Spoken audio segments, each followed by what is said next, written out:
बच्चों, कक्षा 10 विषय गणित और प्रश्नावली शुरू करनी है। चौथी अपनी प्रश्नावली है द्विघात समीकरण। तो देखो 4.1 का जो पहला क्वेश्चन है वो भी इसी पर ही है कि जांच कीजिए कि क्या निम्न जो है वो द्विघात समीकरण है या नहीं है। हल करके पूरी समीकरण को आपको एक साइड लेके आके आपको क्या देखना है कि वो समीकरण ax² plus bx plus c ये रूप धारण कर रही है या नहीं। यदि वह हल करने के बाद यह वाला रूप धारण करती है तो वह क्या है, द्विघात समीकरण है, और यदि नहीं करती तो वह द्विघात समीकरण नहीं है। तो देखो पहला क्वेश्चन हल करते हैं। पहला क्वेश्चन क्या दे रखा है कि x प्लस a का square equal to 2x minus 3। इस साइड को क्या करोगे, स्क्वायर खोलोगे तो a प्लस b का स्क्वायर, a का स्क्वायर, b का square plus 2ab equal to, इसको हल करोगे तो 2x माइनस 6, 2x से 2x कट गए तो क्या आया x स्क्वायर, 6 इधर आएंगे तो कितना हो जाएगा 7 इक्वल टू 0।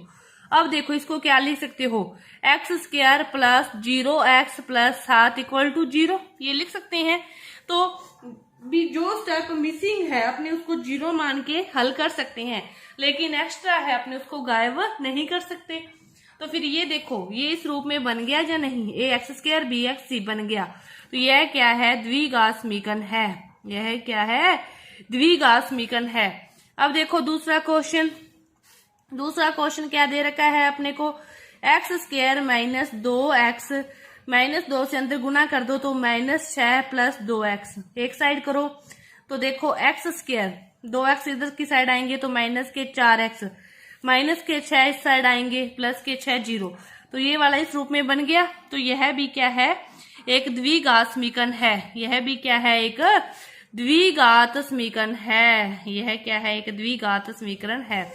एक बात यहां से जैसे एक बात आपको बतानी है कि बीच वाला और ये मिसिंग है तो अपने उसको द्विघात मान सकते हैं 0 मान के, लेकिन यदि x² वाला ही नहीं है तो अपने इसको 0 नहीं मान सकते, इसको 0 नहीं मान सकते, क्योंकि यदि x² वाला स्टेप ही मिसिंग है अपने पास, यदि यही बचा है ax प्लस b तो फिर ये इसको अपने द्विघात नहीं, ये कौन सी समीकरण बन गई, ये रेखिक समीकरण बन गई।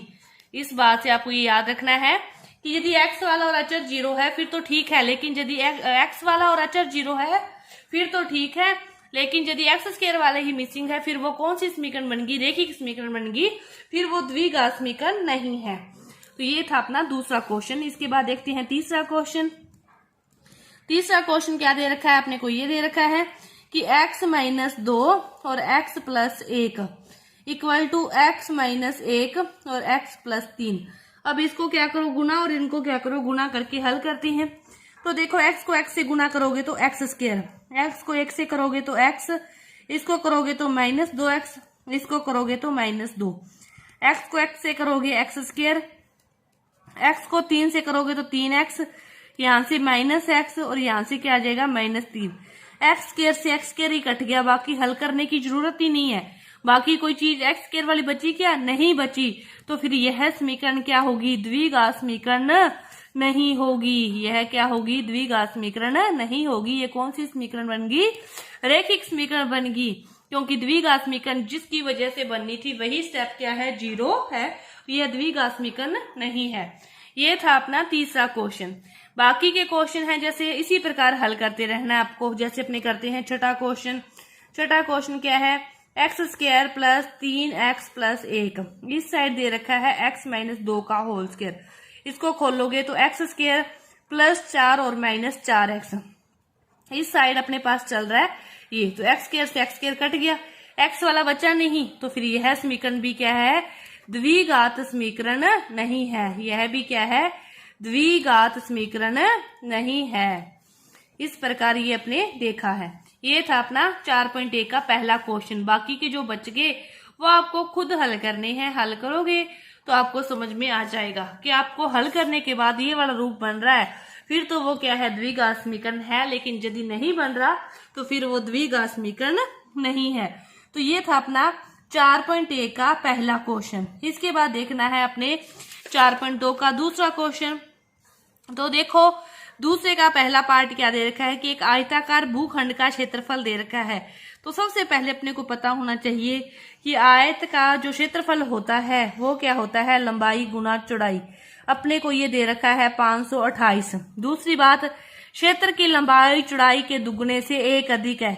अपने को नहीं पता चौड़ाई क्या है। चौड़ाई को यदि अपने x मान ली, चौड़ाई को यदि अपने x मान ले कि मानना क्या है, चौड़ाई x है, माना चौड़ाई x है, तो फिर लंबाई क्या होगी, चौड़ाई के दुगने से 1 अधिक, दुगना दुगना 1 अधिक, 1 अधिक जो जो उसने कहा वो कर दिया।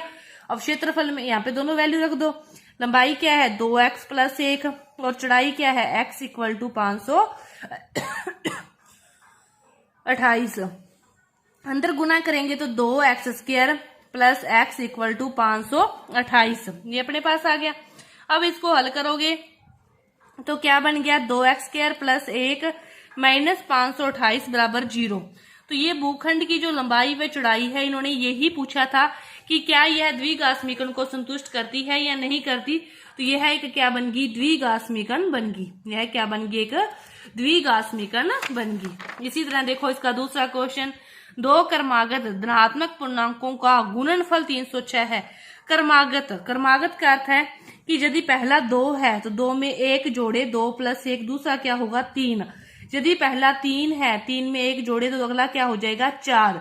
इस प्रकार यदि पहले को अपने x मानते हैं तो फिर दूसरा क्या होगा, x + 1 होगा और इनका गुणनफल कितना है, 306 है।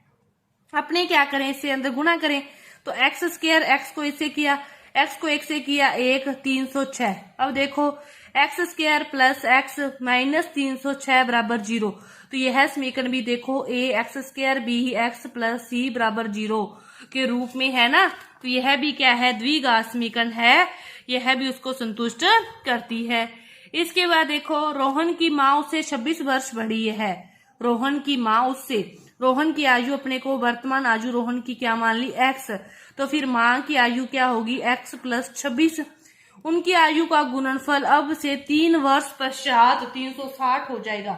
3 वर्ष पश्चात का अर्थ क्या हो गया, इसमें भी 3 जुड़ेंगे तो इसमें भी 3 जुड़ेंगे, तो क्या हो गया, x + 3 और x + 29 कितना हो गया, 360 हो गया। अब इसको क्या करना है, अपने हल करना है। तो अंदर गुणा करोगे तो x² आएगा। देखो इसको करोगे तो 29x, 3 को x से करोगे तो 3x, 29 को 3 से करोगे तो 3 में 27, 3 दूनी 6 और 2 8 और 360। अब यह भी देखो हल करोगे तो x² वाली टर्म रहेगी, x वाली रहेगी, अचर पद रहेगा। तो यह भी क्या है, द्विघात समीकरण को संतुष्ट करती है। तो अपना एक क्वेश्चन छोड़ रही हूं मैं इसका, रेलगाड़ी की चाल वाला, वो आपको बताया जा चुका है भी चाल दूरी किस प्रकार हो। इसी प्रकार आपको सोच के हल करके देखना है कि वो इस फॉर्म में आ रहा है या नहीं। यदि इस फॉर्म में आ रहा है तो फिर वो द्विघात समीकरण को संतुष्ट करता है, और यदि नहीं आ रहा तो वह द्विघात समीकरण को संतुष्ट नहीं करता। तो आपको वही देखना है। तो आपने ये 4.1 प्रश्नावली है पूरी हुई। 4.2 को अपने अगली वीडियो में करेंगे। धन्यवाद।